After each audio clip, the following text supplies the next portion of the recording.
Hello and welcome to the Awesome League of Awesome Week 2 video recap.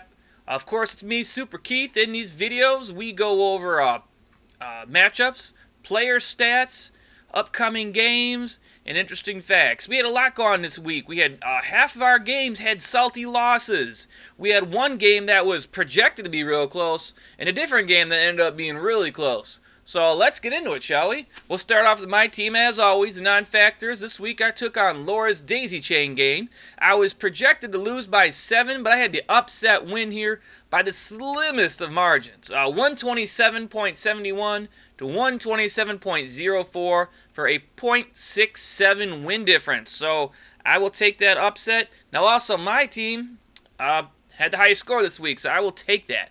I had 4 of my players hit projection. The New England defense, 37 points, tripling their projection. Let's get into defense. I won't even say really it's the New England defense. It's who they played against, Miami. They suck. I forget who played against them in week 1, but this week the Patriots shut out the Dolphins.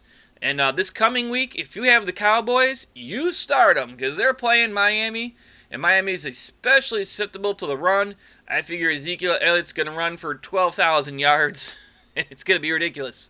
So start the Dallas defense if you got them because Miami's terrible. So I will take that 37 points from the New England defense got for me. Again, they tripled their projection. Now, I also had wide receiver Kenny Golladay put up almost 19 points, almost 9 points over his projected limit. I had 16.5 points left on the bench. That would have led to a more comfortable win, but I will take it from that running back and wide receiver on the bench, and I will take that win. Laura's team did good, though. She had 7 of her players hit projection. Running back Saquon Barkley, 20.5 points, beating projection by 2. Running back Kerryon Johnson, almost 15 points, beating his projection by 2. There was 5 points left on the bench. And, folks, if you're doing math, that 5 points from that quarterback on the bench was more than the .67 points that I won by, so that left a win on Laura's bench, and that is salty because it sucks when you leave win on a bench. You could have had it, but you didn't, and I'll take my win. Ha ha ha. Going on to the next game. Get rid of that salt. We had Bills Belichick, the BBC, taking on Chris's team, Jefferson's Boat, at kickoff. The BBC was the underdog by 6, but they had the upset win as well, 90-74 for a 16-point win difference. The BBC had only 3 people hit projection, but running back David Montgomery, almost 13 points, beating his projection by almost 5. Quarterback Allen, 23 points, beating his projection by almost 3, and only 2 points on the bench from a different running back that wasn't started. Now, Chris's team also had 7 of his 10 players miss projection. Quarterback Matt Stafford just hit projections at 18.5, and the Monday night running back Nick Chubb from the Cleveland Browns, almost 16 points, beating his projection by 1. There were 34 points left on Chris's bench between his quarterback, his running back, and his wide receiver, and that 34 points is more than the 16 they lost by. So, well, that's not what I clicked. Son of a gun. As you can see right there, salty loss for Chris. He'll take it. You don't want it, but he'll take it because he sucks at fantasy football. Yes, he does. Going on to the next game, Age of Asparagus taking on Ryan's Harbonners. This was projected to be the biggest blowout of the week. 118-95 was the projection, 23-point win difference. It was half that, 90-79 for an 11-point win difference. Now, Age of Asparagus won with only 2 people hitting projection. Tight end Travis Kelce, almost 18 points, beating projection by 4.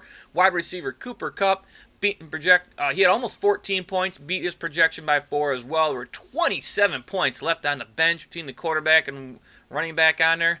Now, as for Ryan's team, he also had 8 of his 10 players hit projection, but he had an empty starting spot. I believe it was a running back. I don't know what happened there. Try and start everybody. It's not like he started a person that was suspended or they got hurt. He didn't put anyone there. I figured he ended up dropping someone who was hurt. I can't remember what happened, and he didn't reset his lineup. I don't know, man, that's bad. But he did have Matt Ryan put up 25 points, beating his projection by almost 1.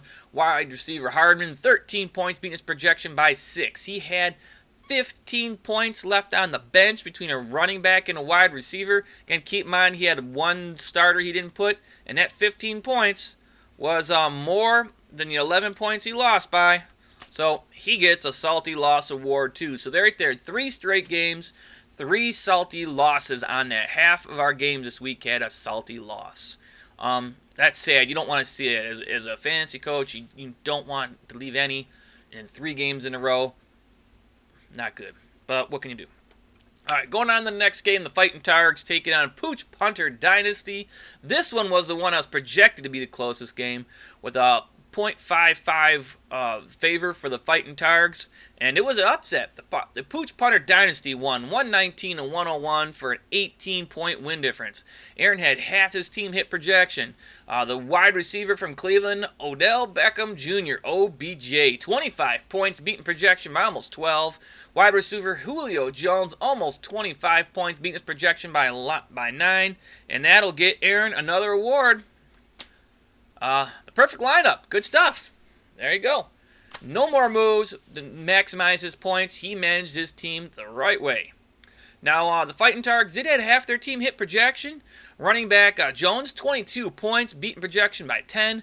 And then Ezekiel Elliott, 19 points, beating his projection by 4. There was a wide receiver and a quarterback on the bench, which would have left 17 points there, but not enough for the win. Close, but no cigar. The next game was the Frantic Frogs taking on Mike's Mac Attack. Projected, the win was the Frogs by 3. Ended up being a lot more than 3. 98-69 for 29 points.